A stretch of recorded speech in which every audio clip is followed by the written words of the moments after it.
Count it all joy, brothers, when you meet trials of various kinds. That's the beginning of James's letter.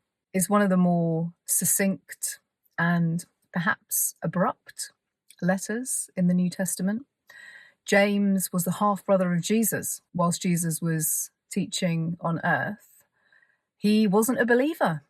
In fact, you can read in the Gospels that his family at one point thought that he was out of his mind. It wasn't until Jesus appeared to James in his resurrected state that he became a believer and in fact became the head of the church, the Christian community in Jerusalem. And so what a turnaround. I mean, you can imagine, can't you, if one of your brothers or sisters suddenly started announcing that they were the anointed one, a son of God, the Messiah of Israel, Israel's true king. I'm sure you would probably look at them sideways and maybe roll your eyes if they started doing that. And this was the reaction of a lot of people that Jesus knew when he went to preach in the synagogue in his hometown. The people who he knew from when he was young had the same reaction. Isn't this Joseph's son? Isn't this the carpenter?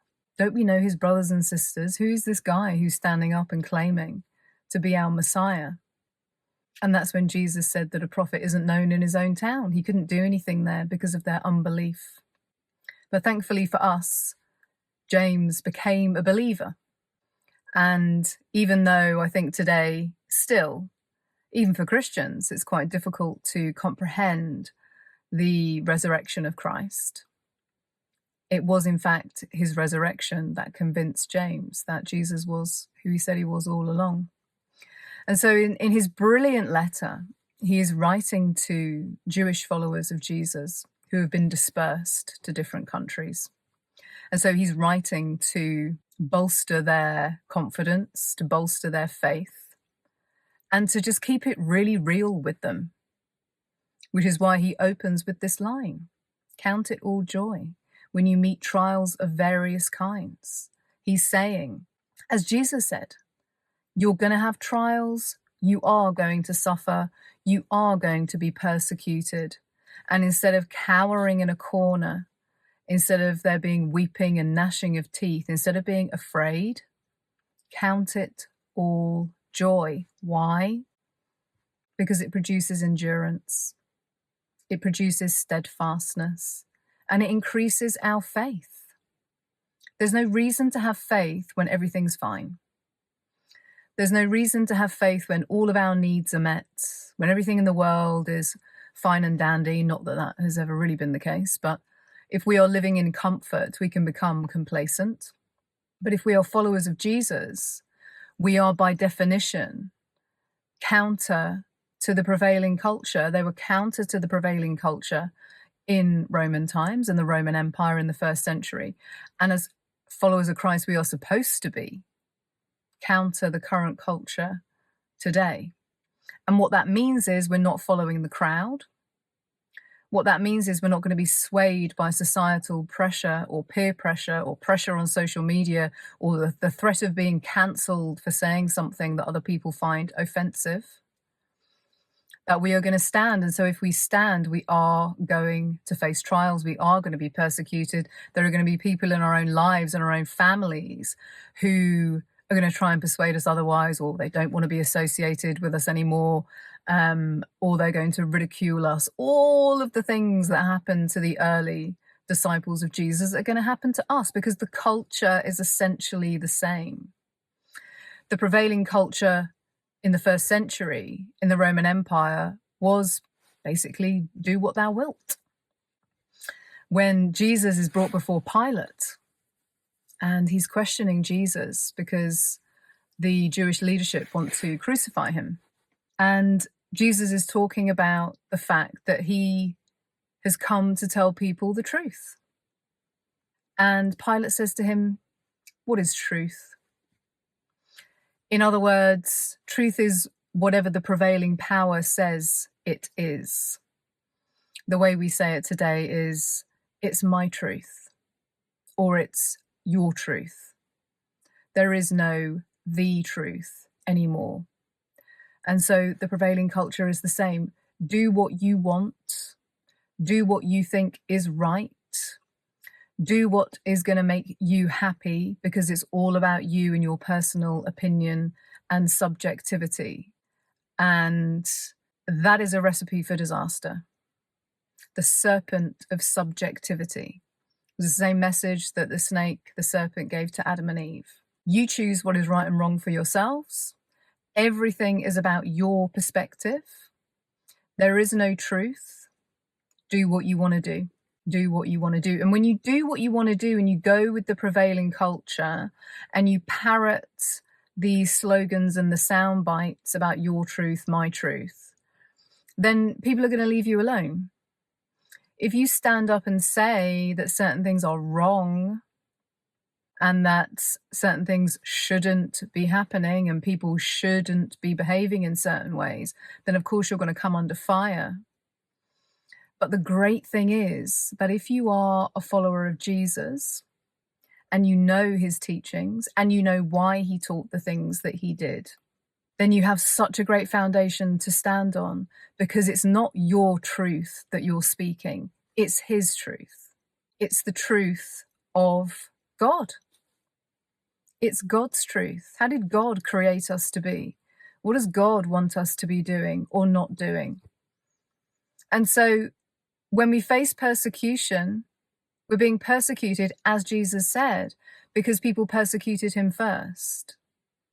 We are reminding people of what Jesus said and what he taught.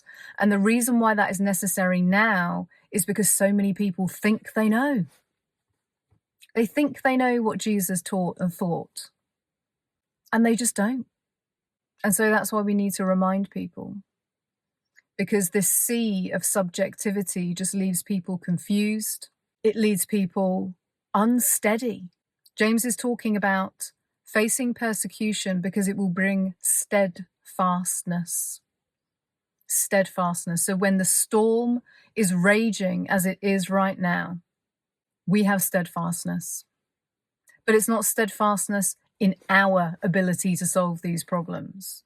It's not steadfastness in our truth and our opinions and our ideas and power. It's steadfastness in God. We have faith, not even in any particular teachings. We have faith in God. That's what brings our steadfastness. We can call on God and say, Lord, hide me under the shadow of your wings until the storms of destruction pass by. And interestingly enough, as James goes on in his letter, he starts to talk about something that's going to help us, not just faith in God and prayer and being counter the culture, but he talks about us bridling our tongue.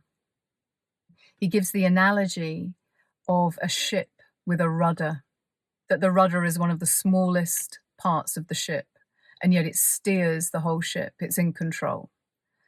And he compares the rudder of the ship to our tongue. As he says, a very small member, a very small part of our body, but that steers our course and can set the whole world ablaze, set the whole forest ablaze if we don't learn to bridle our tongue. And why is that so counterculture? It's because we're told to express ourselves nonstop. We're told to give our opinion, give our truth. We do it all day, every day on social media. We think that it's doing something. Most of the time, all it's doing is getting us upset. You might get that feeling or that dopamine hit when you've had your say, but what is it really doing? If there was one word, let's say, that you would use to sum up social media, what would it be? The companies would like to say something like, oh, it's about sharing. Yes, share with your friends. Connect with your friends. Be in community with people. Isn't it great? We all love each other and we're all sharing all of our stories. But the word that I would use to sum up social media is accusation. Accusation. Everyone accusing everyone else of something. Accusation and then offense. Accusation and offense. People getting very offended. And when you're offended, you tend to accuse other people of things. That's just how it works. And so do we really want to put ourselves in that situation? Just because we want to give our tongue free rein? No, we want to try and bridle our tongue. James is correct that when we silence ourselves, when we don't feel the need to constantly be having our say, giving our opinion, accusing people, getting offended, trying to cancel people or being in fear of being cancelled, then we will be more steadfast.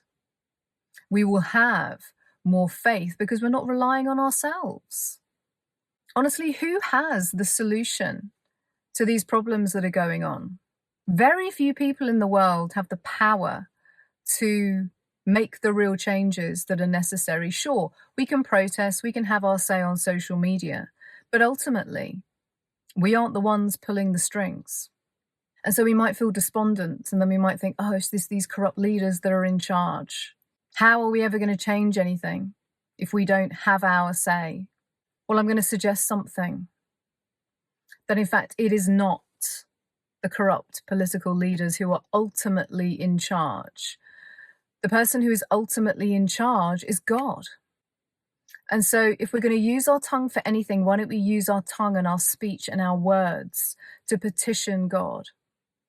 Instead of giving our opinions to all the people online, most of whom we don't even know, why don't we go to speak to God?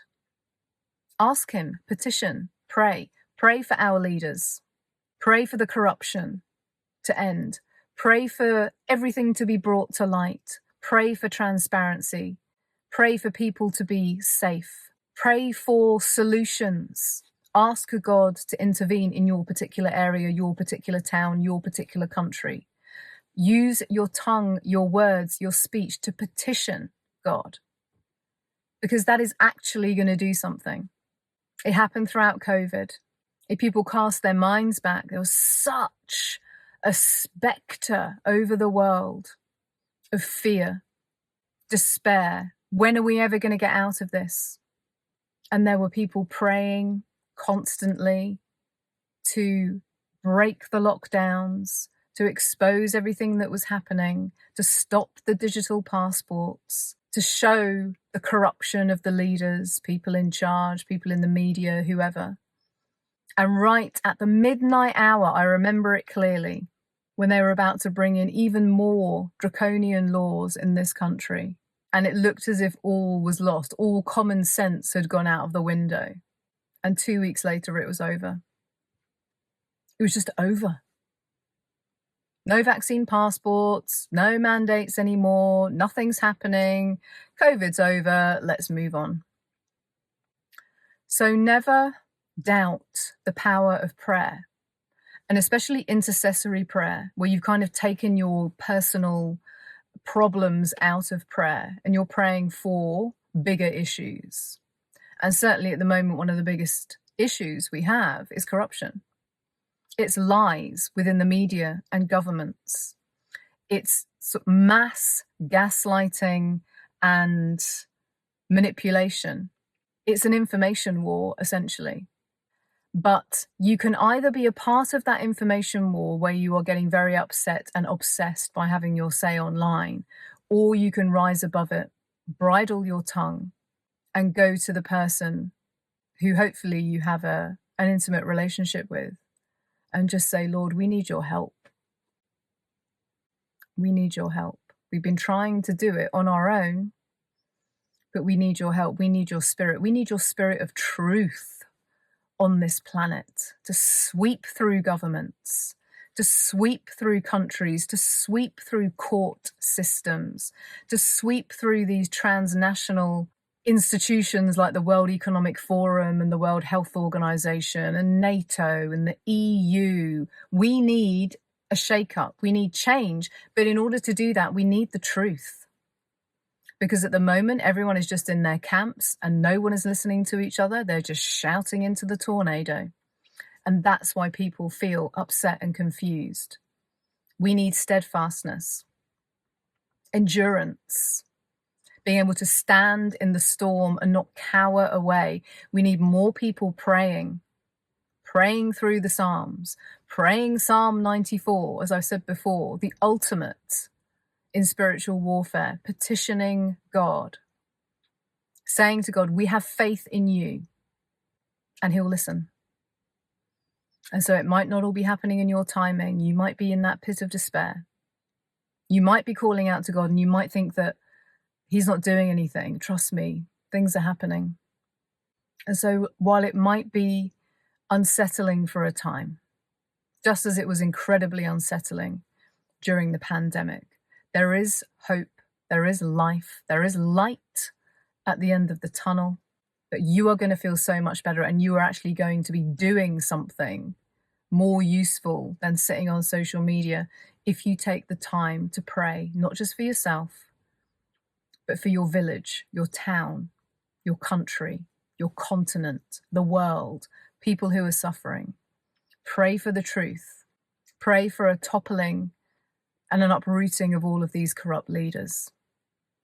And as you do that and you start to see things shift, and you learn to stand in the storm rather than running away, then you will notice that your faith starts to grow. You will get endurance. And by bridling your tongue, you are going to be mentally more peaceful. So I would encourage you to read the letter from James, Jesus's brother in the New Testament. It's one of the shorter ones, but it has so much deep wisdom in it. And hopefully it will bring you some comfort in these testing times.